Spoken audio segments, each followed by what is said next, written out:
வணக்கம் நண்பர்களே. NTPC previous year question. NTPC ல முன்னாடியே கேட்ட क्वेश्चनல ஒன்னு பார்க்கலாம். அந்த क्वेश्चन என்ன அப்படினா பாருங்க. The simple interest on a sum for 5 years is 1/4 of the sum. The rate of interest per annum is அப்படி கேட்கறாங்க.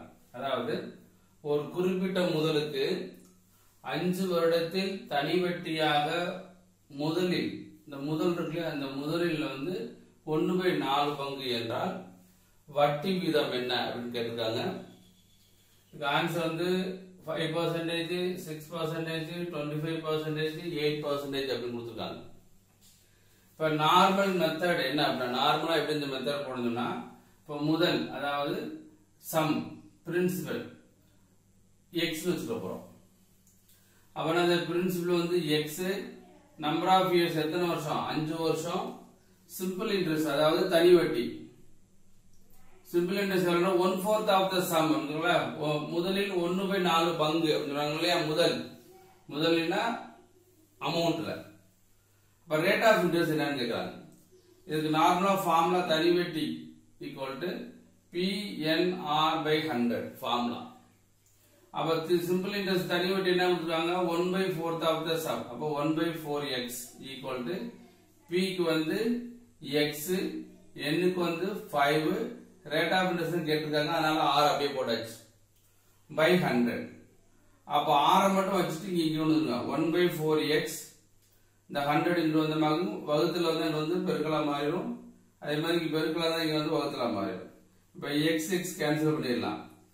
5 அடிச்சா 2 5s are 10 0 4 அடிச்சா 5 4s are 20. அப்ப 5 என்ன ஆன்சர் இருக்கு 5 equal to R. So therefore rate of interest equal to 5%. இது normal method இப்படித்தான் போடணும். இப்படி போட்டா தப்பு கிடையாது. ஆனா இப்படி போடக்கூடாது. ஏன்னா இப்படி போட்டீங்க அப்படின்னு சொன்னா நமக்கு டைம் அதிகமா ஆகும். அதனால இந்த மாதிரி நார்மல் மெத்தட் யூஸ் பண்ணக்கூடாது. நீங்க கவர்மெண்ட் எக்ஸாம்ல நார்மல் மெத்தட் யூஸ் பண்ணீங்கன்னாக்க பாஸ் பண்றதுக்கு வாய்ப்பே கிடையாது. ஏன் அப்படின்னு சொன்னா நமக்கு டைம் ஆக ஆக நம்ம நம்பர் ஆஃப் கொஸ்டின்ஸ் கம்மியா தான் பண்ணுவோம். அதனால நம்ம ஃபார்முலா யூஸ் பண்ணாதீங்க. இந்த மெத்தடை நீங்க யூஸ் பண்ணக்கூடாது. இந்த மெத்தட் நார்மல் மெத்தட்ல நீங்க போடக்கூடாது. ஷார்ட்கட் குயிக்கா எப்படி பண்ணலாம் அப்படின்னா ஷார்ட்கட் மெத்தட் இதுவே ஸ்டெப்ஸ் போட்டுக்கு இருந்தாலும் ஷார்ட்டானு சொல்றேன். இப்போ முதல்ல 100% வச்சுக்கணும். பிரின்சிபல் இருக்கு இல்லையா. பிரின்சிபல் சம் இஸ் 100 வச்சுக்கோங்க. தனி வட்டி என்ன சொல்றாங்க அப்படின்னா 1/4 ஆஃப் த சம் அப்படின்னு சொல்றாங்க. அப்ப தனி வட்டி 1/4 ஆஃப் த சம் எவ்வளவு 25%. படிச்சு கொடுத்தா 4 அடிச்சு விட்டீங்கன்னா வரும். 4 அடிச்சு விட்டீங்களாங்க 2 8 5 20. அப்ப எவ்வளவுனாக்க தனி வட்டி 25%. எத்தனை வருஷத்துக்கு 5 வருஷத்துக்கு. அப்ப 5 வருடங்களுக்கு தனி வட்டி 25%. அதாவது simple interest for 5 years equal to 25%. நமக்கு ரேட் ஆஃப் இன்ட்ரெஸ்ட் நமக்கு என்ன சொல்லணும் 1 இயருக்கு தானே அர்த்தம். அப்ப ஒரு வருடத்திற்கு தனி வட்டி அதாவது சிம்பிள் இன்ட்ரெஸ்ட் ஃபார் 1 இயர் 5 வருஷத்துக்கு 25% தான். ஒரு வருஷத்துல என்ன 5 டிவைட் பண்ணீங்கன்னாக்க 5%. அப்ப ஒரு வருஷத்துக்கு ரேட் ஆஃப் இன்ட்ரெஸ்ட் 5%னா அப்ப R ஈக்குவல் டு என்னது 5%. The answer is 5%. So the shortcut method. இது இல்லாம நீங்க ஈஸியா இன்னும் போடணும் அப்படின்னா ரொம்ப சிம்பிள். அப்ப எப்படி மைண்ட்ல வச்சுக்கணும்னாக்க இன்னும் ஈஸியா எப்படின்னாக்க இப்ப முதல்ல ஒரே ஸ்டெப் தான். இப்ப rate of interest equal to நமக்கு என்ன சொல்றாங்க பிரின்சிபல் 100 வச்சுக்கணும். அதுல 1/4 எவ்வளவு 25%. எத்தனை வருஷத்துக்கு 5 வருஷத்துக்கு. அப்போ ஒரு வருஷத்துக்கு என்ன வந்திருக்கோம்னா 25% by 5 equal to 5%. So therefore answer equal to R equal to 5%. அவ்வளவுதான். இந்த ஷார்ட்கட்ல நீங்க டக்குன்னு போட்டு போயிடலாம். புரிஞ்சுதா? அதனால நார்மல் மெத்தட் போடுவேனா இதுவே உங்களுக்கு புரியறதுக்காக தான் ஒவ்வொரு ஸ்டெப்பா எழுதிருக்கேன். இதைத்தான் என்ன செஞ்சிருக்கேன் டைரக்டாவே நான் என்ன செஞ்சிருக்கேன் இந்த மாதிரி செய்ய போறோம். So the answer is 25% டக்குன்னு அப்படின்னு போடலாம். சரிங்களா? இதே ஒரு சம் நான் கொடுக்குறீங்களேன்.